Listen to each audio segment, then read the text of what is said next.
जगद्गुरू संत तुकाराम महाराज पालखी सोहळा उद्या प्रस्थान 7 जुलै रोजी होत आहे. त्या नगारखान्याला ही बैलजोडी चालणार आहे. यवतमधून ही बैलजोडी पालखी प्रस्थानाला विकत देण्यात आलेली आहे. बबन तात्या दोरगे आणि समस्त ग्रामस्थांनी या बैलांची पूजा करून ही बैलजोडी देहू या ठिकाणी रवाना केली जाणार आहे. जगद्गुरू संत तुकाराम महाराज पालखी सोहळा हा प्रस्थान केला जाणार आहे आणि ही बैलजोडी नगारखान्याच्या गाडीला चालणार आहे. रामकृष्ण हरी.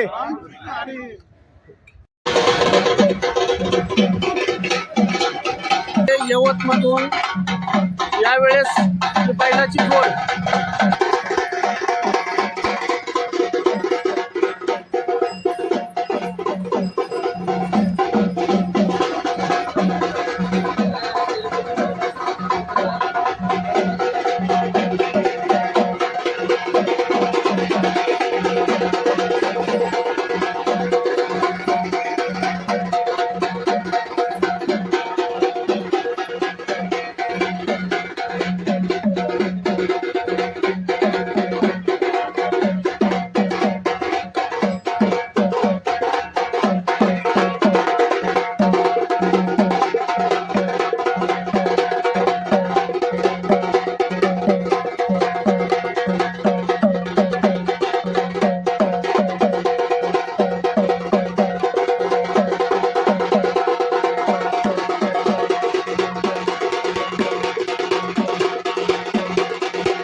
जगद्गुरू संत तुकाराम महाराज पालखी सोहळा प्रस्थान उद्या 7 जुलै 2026 रोजी होत आहे. त्या पालखी सोहळ्याचे संस्थानाला यवत येथील बैलजोडी नगारखान्याला ही बैलजोडी चालणार आहे. यवतमधून ही बैलजोडी पालखी प्रस्थानाला विकत देण्यात आलेली आहे. बबन तात्या दोरगे यांनी हे बैलजोडी नगारखान्याच्या रथाला ही बैलजोडी दिलेली आहे. यवतमधून देहू या ठिकाणी चाललेली आहेत. बैलजोडी जगद्गुरू संत तुकाराम महाराज पालखी रथाच्या नगारखान्याला ही बैलजोडी चालणार आहे आणि नगारखान्याच्या गाडीला ही बैलजोडी राहणार आहे. त्यामुळे यवतमधून यांनी ही बैलजोडी संस्थानला दिलेली आहे आणि उद्या ती देहूमधून ते पंढरपूर मार्गस्थ होणार आहे. या बैलजोड्यांची पूजा अर्चा करून ही बैलजोड आज देहू या ठिकाणी चाललेली आहे.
जगद्गुरू संत तुकाराम महाराज पालखी सोहळा उद्या प्रस्थान 7 जुलै रोजी होत आहे.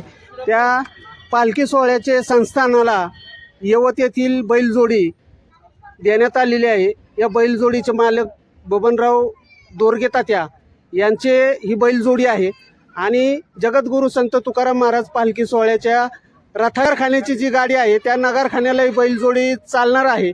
यवतमधून ही बैलजोडी पालखी प्रस्थानाला विकत देण्यात आलेली आहे. या ठिकाणी बैलजोडीचे मालक बबन तात्या दोरगे आणि समस्त ग्रामस्थांनी या बैलांची पूजा करून ही बैलजोडी देहू या ठिकाणी रवाना केली जाणार आहे. थोड्या बैलजोडी जगद्गुरू संत तुकाराम महाराज यांच्या नगारखान्याच्या गाडीला चालणार आहे. रामकृष्ण हरी.